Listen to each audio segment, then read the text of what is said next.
In Cleveland, in an Ohio suburb, lives a 63-year-old man named Kwame Ajamu.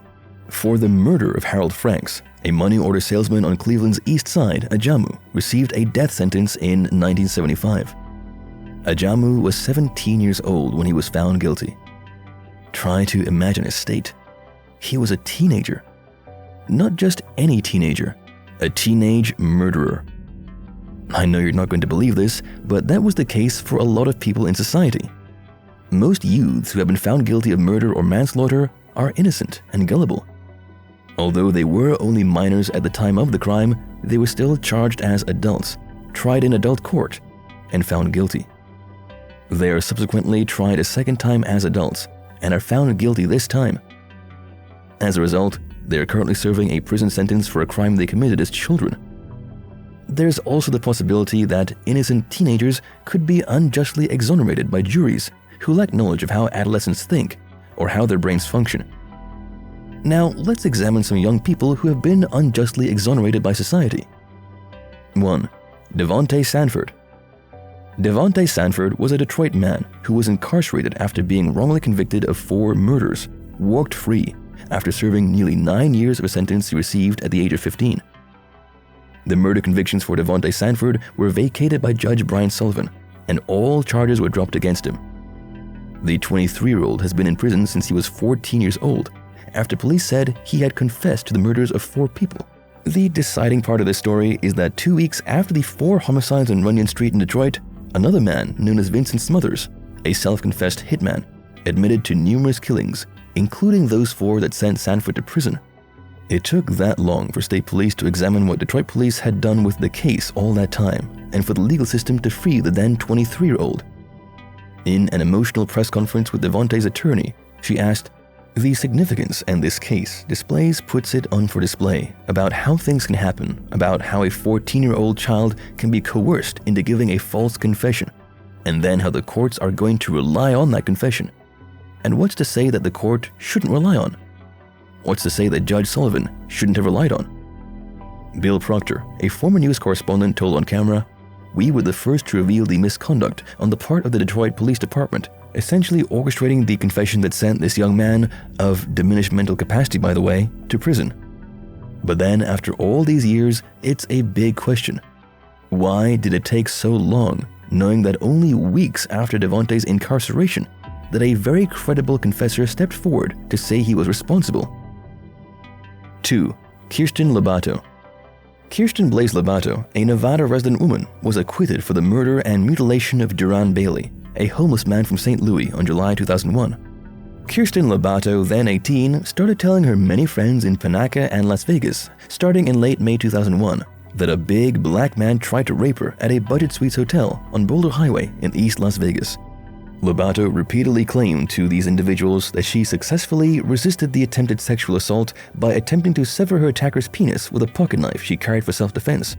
She informed at least 9 separate persons about the budget suites attack between late May and July 4, 2001.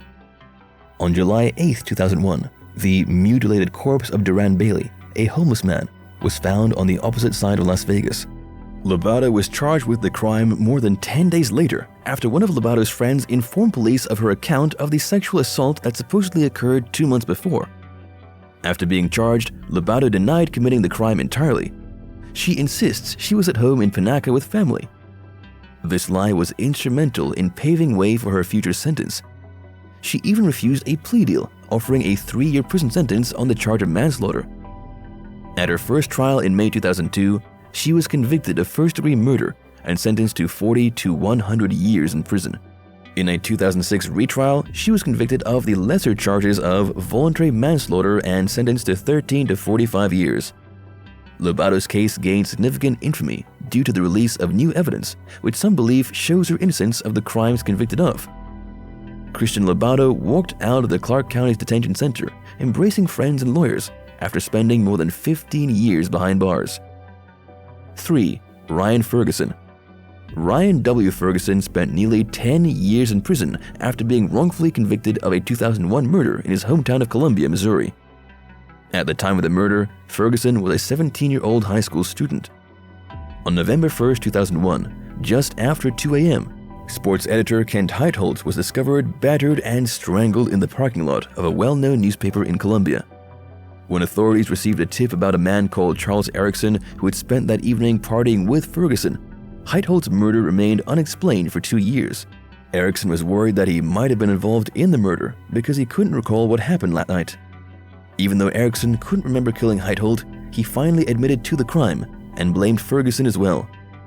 Ferguson was arrested in the fall of 2005, based on Erickson's testament as well as that of an employee from the same building. Later, both witnesses modified their statements, alleging that the police and the prosecutor had forced them to lie. The Western District of the Missouri Court of Appeals invalidated the 2005 conviction on November 5, 2013, and Ferguson was released on November 12 at around 9 p.m. In a legal lawsuit against Missouri police, he was awarded $11 million. 4. Brian Banks. At Polytechnic High School in Long Beach, California, Keith Brian Banks was a notable high school football player. Banks had verbally committed to the USC Trojans football team during his junior year, 2002. He had a bright future ahead of him, but it took a turn for the worst. At the age of 16, Banks was apprehended and prosecuted in the summer of 2002 after classmate Winetta Gibson accused him of forcibly hauling her into a stairwell and raping her. He was dismissed from Long Beach Polytechnic High School immediately following his arrest and detention at Juvenile Hall. According to Mr. Sean Ashley, co-principal at Long Beach Poly High, he would not be permitted to return to campus no matter how the legal situation played out. He agreed to a plea deal that gave him 5 years in jail, 5 years of probation, and registration as a sex offender in order to avoid receiving a sentence that could have lasted for 41 years to life. Banks claims that his attorney informed him that by entering a plea of not guilty, he would receive parole, but not jail time. After his accuser revealed that she had made up the entire case, his conviction was invalidated in 2012. 5. Richard and Megan Winfrey.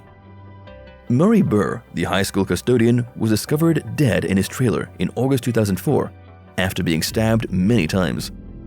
Police focused their attention on Richard Winfrey Sr. and his 2 children, 16-year-old Megan and 17-year-old Richard Jr., after a neighbor said that they frequently visited Burr's trailer. Police enlisted self-trained canine trainer Keith Pickett, who asserted that his police dogs could recognize suspects using scent lineups in the absence of any physical evidence. In one such lineup, Pickett asserted that his dogs identified all 3 Winfreys as suspects. They were subsequently apprehended and accused of first-degree murder. Prosecutors said that Megan shaved her pubic hair during a trial in order to remove evidence, and several of her teachers even testified against her. Despite DNA testing of the crime scene evidence coming back negative for their DNA, and the lack of any physical, forensic, eyewitness, or confession evidence connecting Megan and Winfrey Sr. to the crime, the jury nonetheless found them guilty.